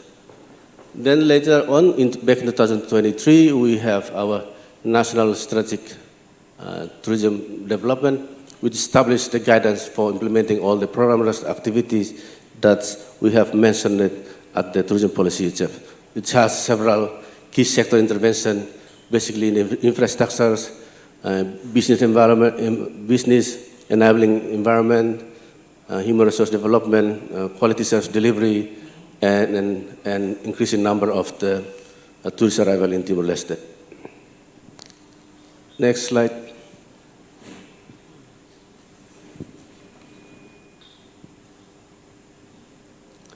So this is our potential tourism. So you may be aware our main tourism product is diving, is our core product, one of the sectors that we highly protected and we highly promoted as our main tourism product. And then we have snorkeling, of course, is part of the marine tourism activities related. And then we have whale watching, which is going to be happen soon. If you stay longer, you may experience the whale watching, which is starts at the 1st of October, and then will be end by end of the November itself. And then we have heritage culture, adventure tourism, and coffee tourism, of course. And then we have historical tourism, religious tourism, and cruise ship tourism. So in cruise ship tourism itself, we receive almost quite a number, significant of the arrival in terms of daily activities or day port of call in Timor-Leste. We have a cruise ship like P&O, Palgian, another cruise ship which is accommodate up to 2,000 and 2,100 visitors coming to Dili. And then, of course, we have cultural tourism and volunteer tourism. And now one of the emerging tourism segmentation is tourism diaspora. As you may be aware that we have quite a number of Timorese who live overseas, like in working and living overseas, like in Europe, in the UK, in Australia, in several states, and then we have Timorese also working in Korea. So those Timorese working and living overseas we consider as one of potential visitor, even though they are Timorese, but they're coming from overseas with some of the disposable income they might spend within the service that we have in the country. Okay, this is a little bit of the stats about our tourism development. So back in 2017, it was the highest number of tourist arrival in Timor-Leste, but it was based on international tourist arrival only. We don't have yet the category of the international arrival who particularly doing excursion in Timor-Leste. And then from 2017, 2018, this is slightly different, but we totally suffer from the COVID event back in 2019, which is back in 2021, we only received 3,330 visitors. But since 2022, the number slightly increased from 11,000 up to 21,000. And then based on our latest data, we have received 26,912. So from overall, we're taking the 24 data as a reference. From the tourist arrival that we receive per year, the contribution to the GDP, particularly the disposable income that's spent by the tourist arrival, either into hotel, restaurant, transport, or other activities, we contribute around 27 million to the country, which is quite a significant number compared to 2023 data, with overall GDP contribution to the country around 2.0, which is different, which is increases from 1.2 back in 2023. With average calculation of expenditure, we consider 1,032 as a mean expenditure per visit, which is we count from 3 to 7 days when they're traveling to Timor. And again, our main market, regionally, Australia is our main market. Then we have New Zealand, and also the potential in the regional market, including Japan, Singapore, Indonesia, Malaysia itself. So the potential value of the tourism Timor-Leste is taken from the global data, say that because our tourism resources, our tourism potential fall under these four category. And then we see the scuba diving itself, globally, it contributes up to 35 billion per annum. And then cultural heritage, you may be aware, we have a strong in the segmentation market as well. It contributes around 600 million, followed by hiking and trekking. As you may be aware, we have a stunning hiking sites throughout the country, which has economic value of 660 million. And the last one, it's basically concerning the beach-related or ocean-related tourism activity, from whale watching, diving, snorkeling, and other activities that related to the ocean itself.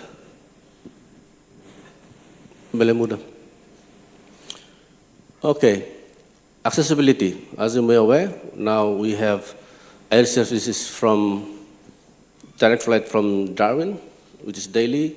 We have Singapore once a week. We have Bali daily, 2 flights carrier services this route. And then we have Singapore, Kuala Lumpur, and then we have Aero Dili to Simon. Yeah, that's apologies. We have Simon as well. And based on our calculation, in terms of our current capacity receiving international traveler from those routes, servicing those routes, we estimate every day each of the overall can accommodate up to 600 visitors coming to Timor-Leste. So if we calculate, we multiply by weekly, the number is quite significant. And then other capacity as well, we have hotel rooms that's currently throughout the country with several standards that has a quality to sell as accommodation for traveler, which I will have the information later on. So currently we have an airport. We have Dili Airport, which is on the process of the project extension. We have a Suai Airport, and then we have a 𝐋𝐈𝐕𝐄 Airport. 𝐋𝐈𝐕𝐄, yes. 𝐋𝐈𝐕𝐄 is one enclave. Okay. So this is ASA, Air Service Agreement that we have done, government Timor-Leste with our neighboring country. We have Indonesia, Malaysia, Brunei, United Emirates Arab, Qatar, Australia, Singapore, Philippines, New Zealand, Cambodia, and Laos. Several in other process, but several have been finalized this. So this is, in terms of the accessibilities, all the assets that we signed with the other countries within the region will be very much helping, boosting the number of the arrival in Timor-Leste. As part of our accession to Timor-Leste, all the region that we may access to will be pretty much helping us in terms of traveling within the region. So we have a potential market, Indonesia, just next door, with 360 plus million. We have Australia to the 27 million. We have China. We have Thailand. We have other other ASEAN member countries that highly potential for intra-ASEAN travel, which is very much strong. Then we will have a potential, and we're confident that intra-ASEAN traveler will also contribute to the tourist arrival in Timor-Leste. Next slide. So this is some of the basic information about our infrastructure throughout the country. The yellow line is the mainly main road, national road. Our national road connecting border from Batu Gede to Atambua up to Los Palos is pretty much on the process of finalizing. Some parts still under construction. But from north, you may say, from Batu Gede up to Khom, and then from Dili to south part itself, Dili, Aileu, and Narumabisi, which has a very much all the tourism sites that related to adventurous, cultural heritage, and historical site. Pretty much the connecting road between Dili and South Corridor is a construction already done. And then also there will be construction for the south part of the island, starting from the Petano up to Lorehe. So, we say Suai Airport and the 𝐋𝐈𝐕𝐄 𝐒𝐿𝐼, and then we have 𝐵𝑜𝑘𝑎𝑢, Waikusi, and Dili. But also we have a small airport, but basically very much with for the emergency support. For instance, we have Suai and BKK in some other part also.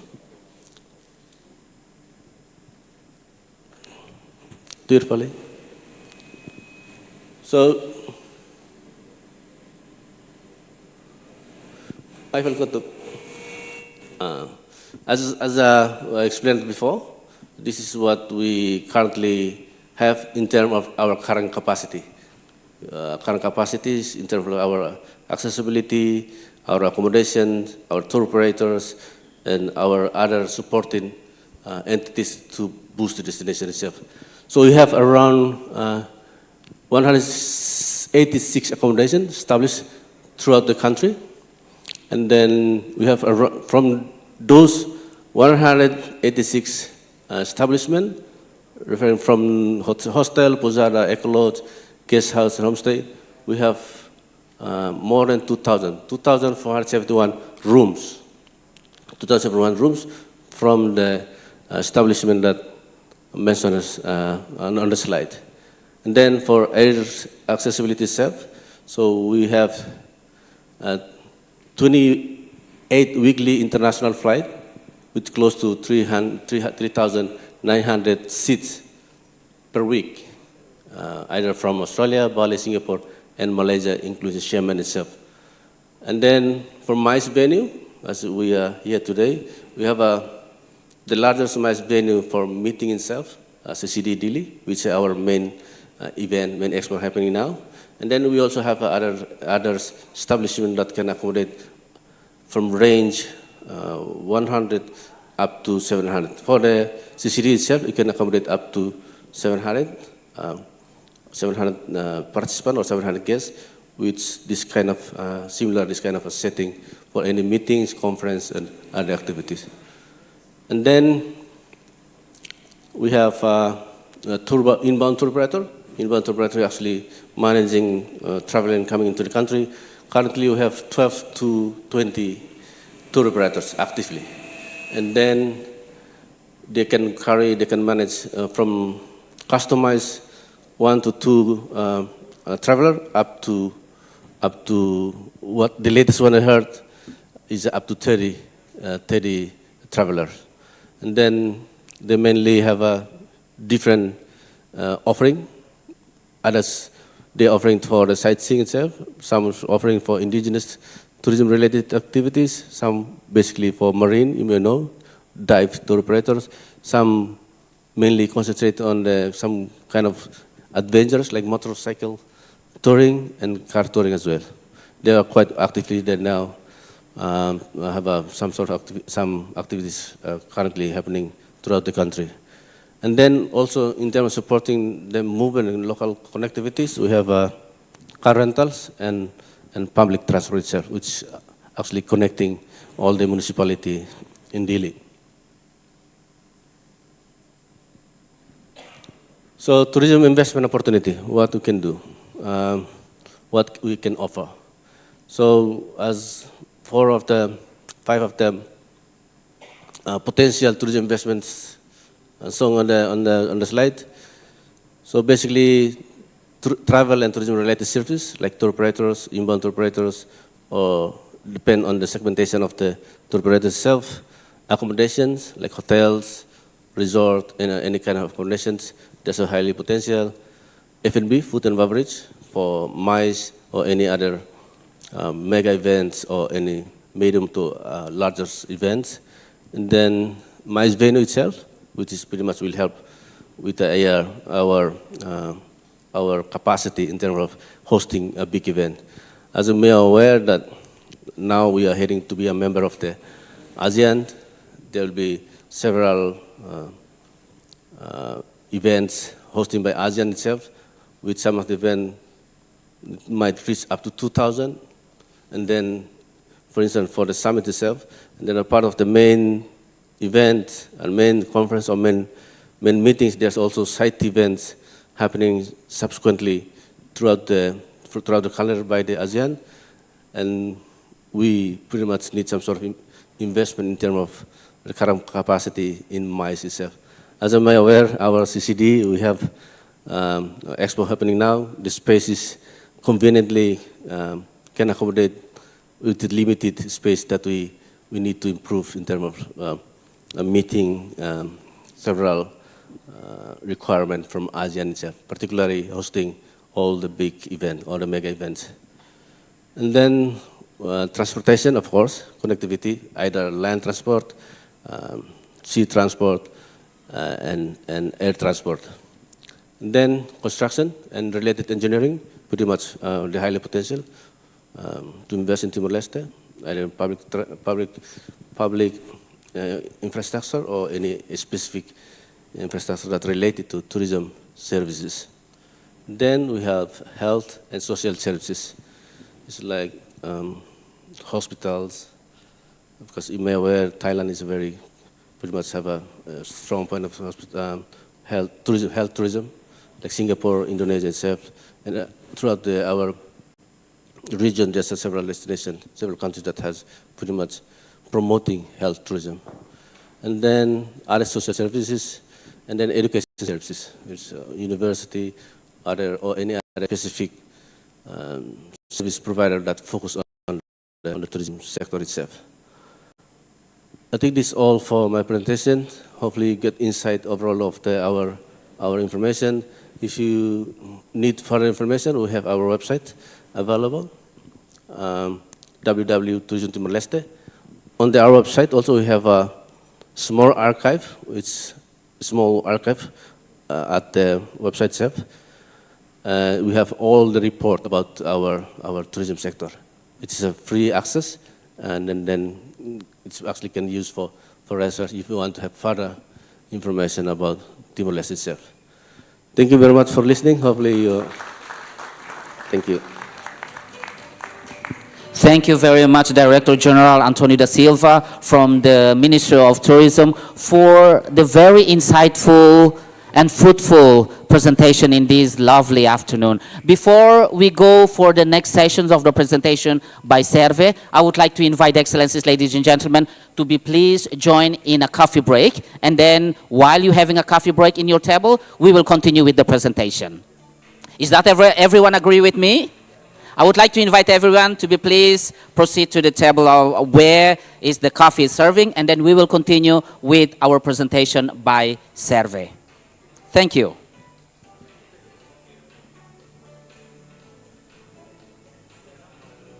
Boa tarde, Mana Trisha.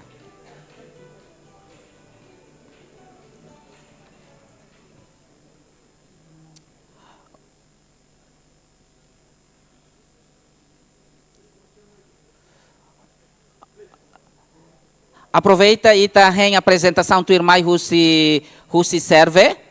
Hawakar tu convida excelências nos distintos convidados sirahoto atu halo favor hamrik bahola neti café mana zuan rumah atu nune foti tabot serni café turi tabot serni cadeira nomos iha International Trade Expo 2025 is the first international exhibition to be organized in Timor-Leste with the aim of bringing together countries, small and medium-sized enterprises, businesses, non-governmental organization and international governmental organization to showcase their achievements and demonstrate the latest in innovation, culture and technology, as well as encourage collaboration across sectors.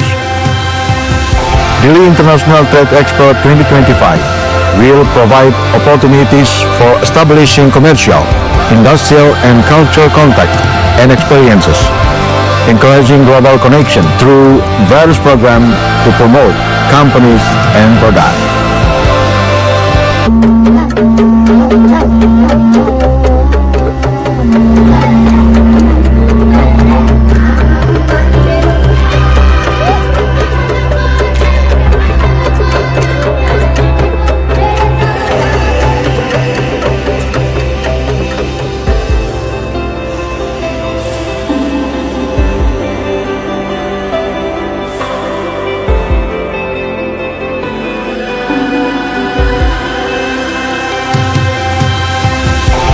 It's our great pleasure to invite you all to participate in Dili International Trade Expo 2025.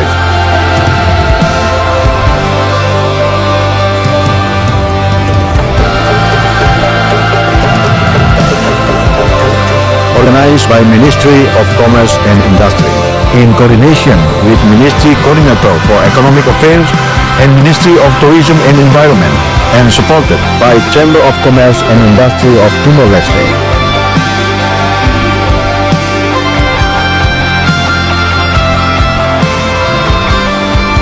The Expo will be held from 28th of August till 1st of September, which will be in line with the commemoration of Golden Jubilee of Proclamation of Independence Day. Our Expo theme is Make It and Brand It. Dili International Trade Expo 2025 is the first international exhibition to be organized in Timor-Leste with the aim of bringing together countries, small and medium-sized enterprises, businesses, non-governmental organization and international governmental organization to showcase their achievements and demonstrate the latest in innovation, culture and technology, as well as encourage collaboration across sectors. Dili International Trade Expo 2025 will provide opportunities for establishing commercial, industrial and cultural contact and experiences, encouraging global connection through various programs to promote companies and products.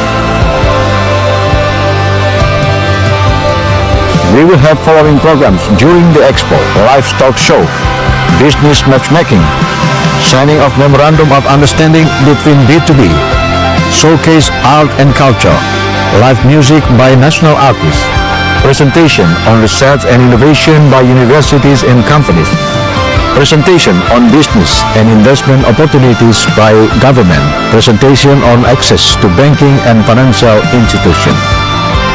Our young entrepreneurs will take this opportunity to present their products and build connections with private sector actors at international level.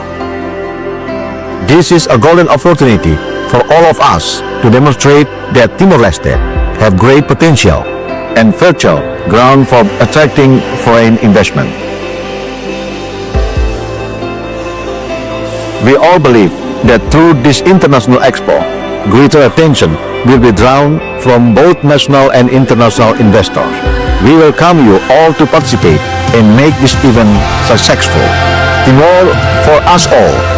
Love local product. Love Timor.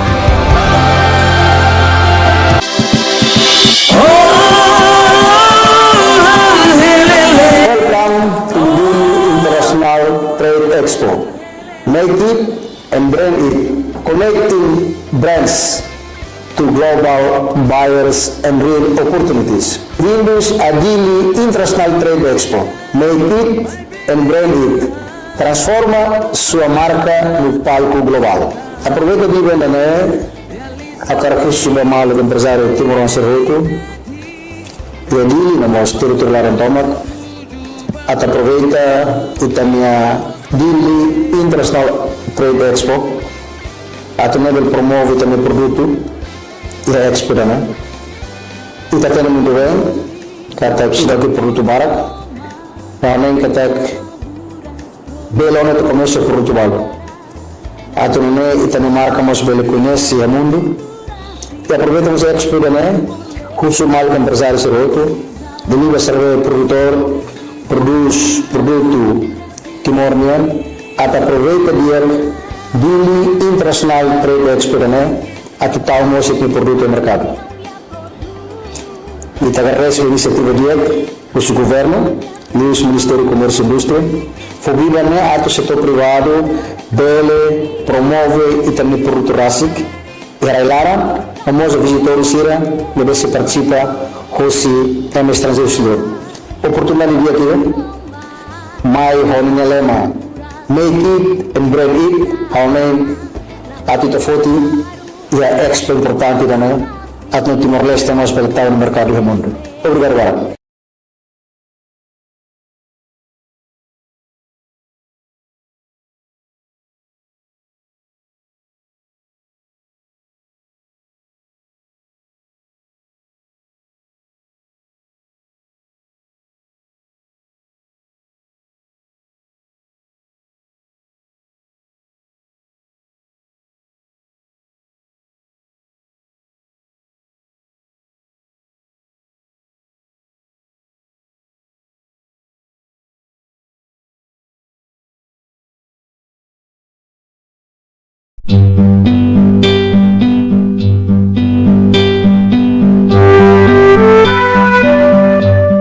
The Ministry of Commerce and Industry is proud to announce the Dili International Trade Expo that will be held from August 28 to September 1st this year.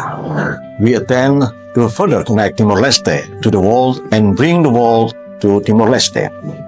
This is a great opportunity for the national and international private sector promoters to meet and explore business opportunities and create new network among themselves, mobilize economic interest and willingness to invest and move to diversify of our economy.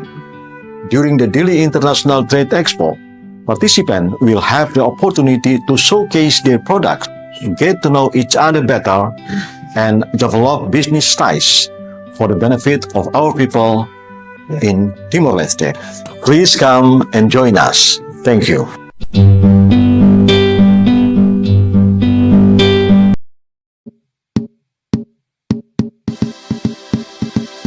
On behalf of the 9 Constitution Government of Timor-Leste, I warmly invite every one of you, the public, civil society, members of parliament, friends abroad, and the private sector to join the Dili International Trade Expo 2025 from August 28 to September 1.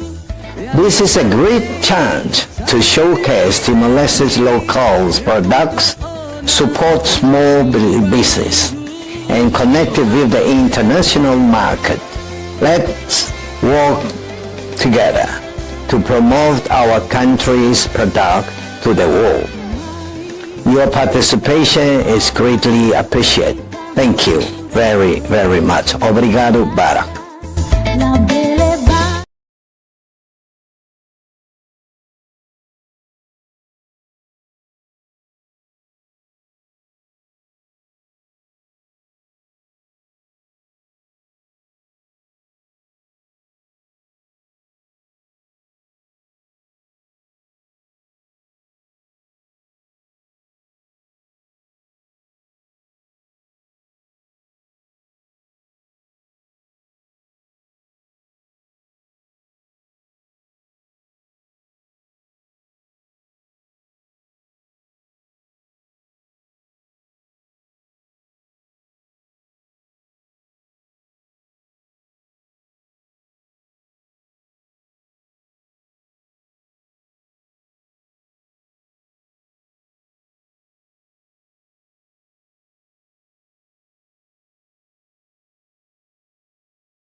On behalf of the 9th Constitutional Government, I would like to invite all Timorese to participate in the Dili International Trade Expo, the international trade exhibition that will be held from August 28 to September 1 at CCD.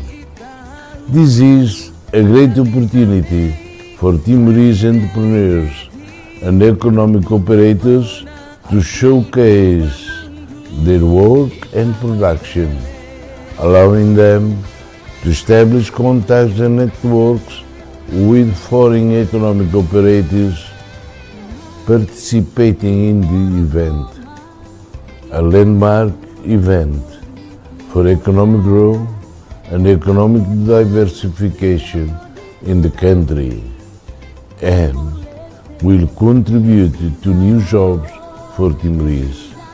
We all need to take advantage of this opportunity to get results. Thank you.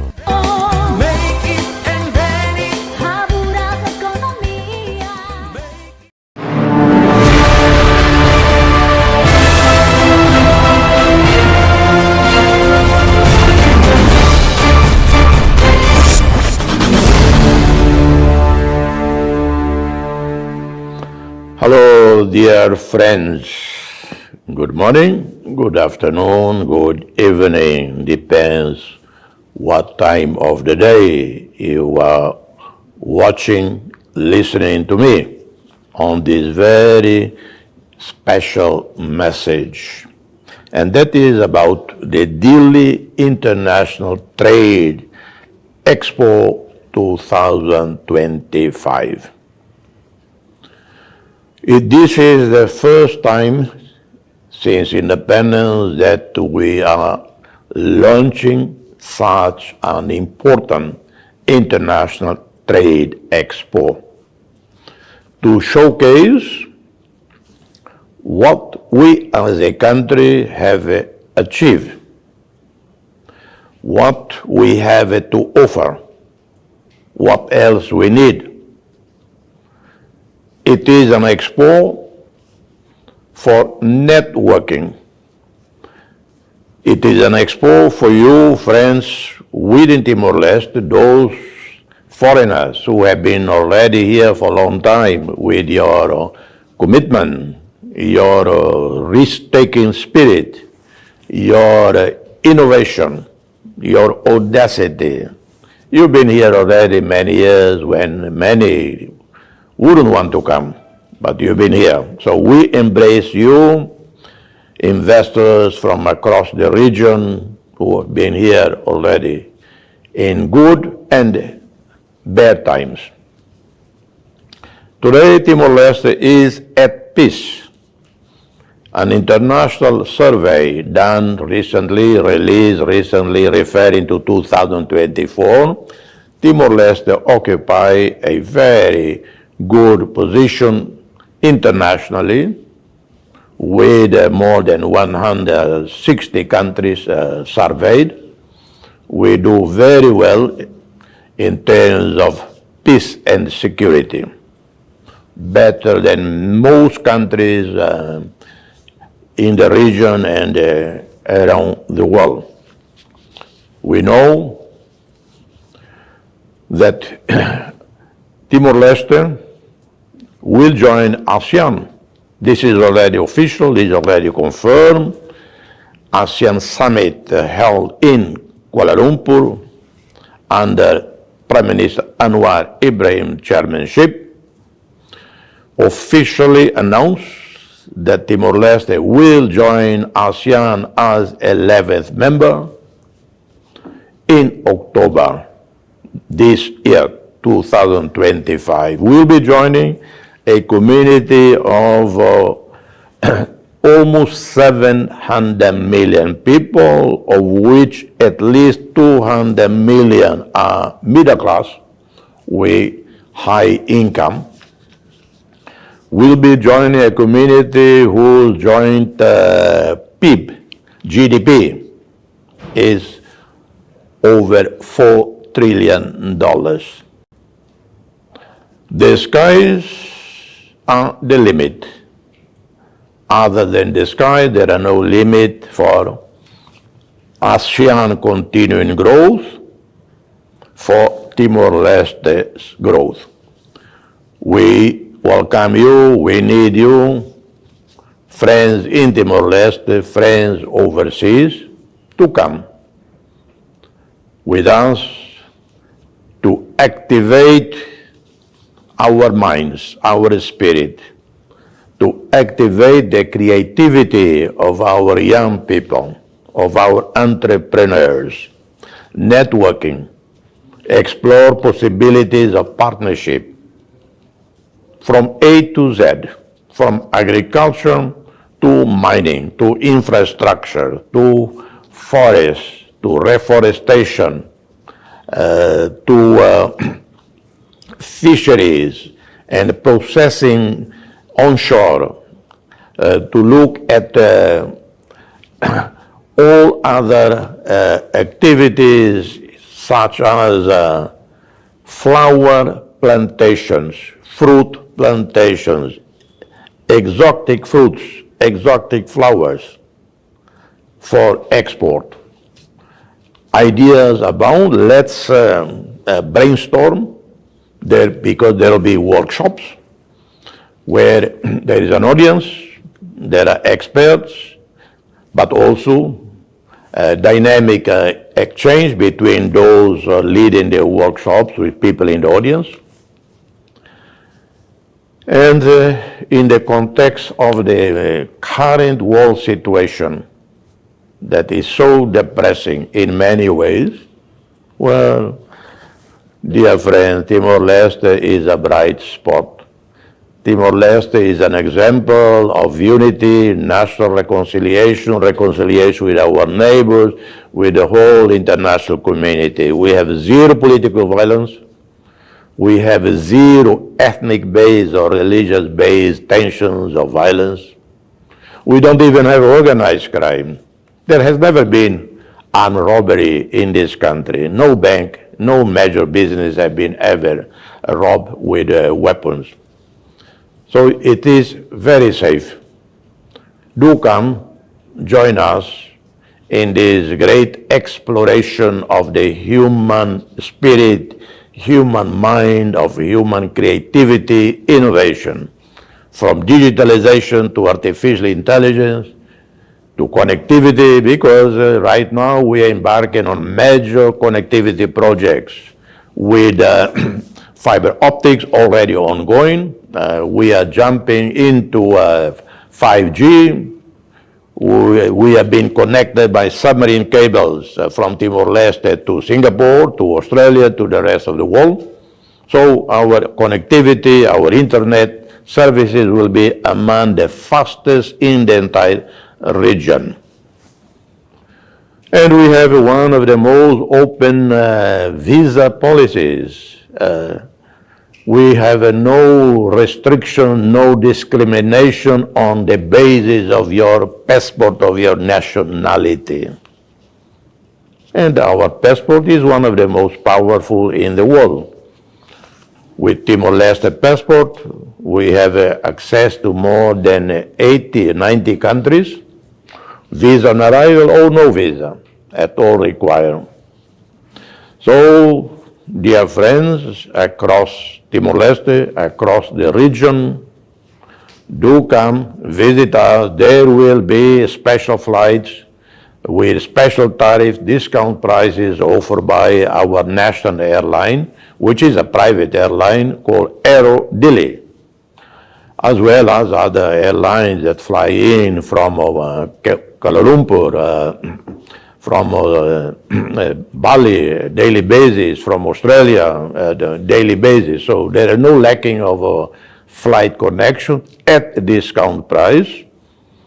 There are abundance of hotel rooms, high quality and less high quality, at very affordable rates.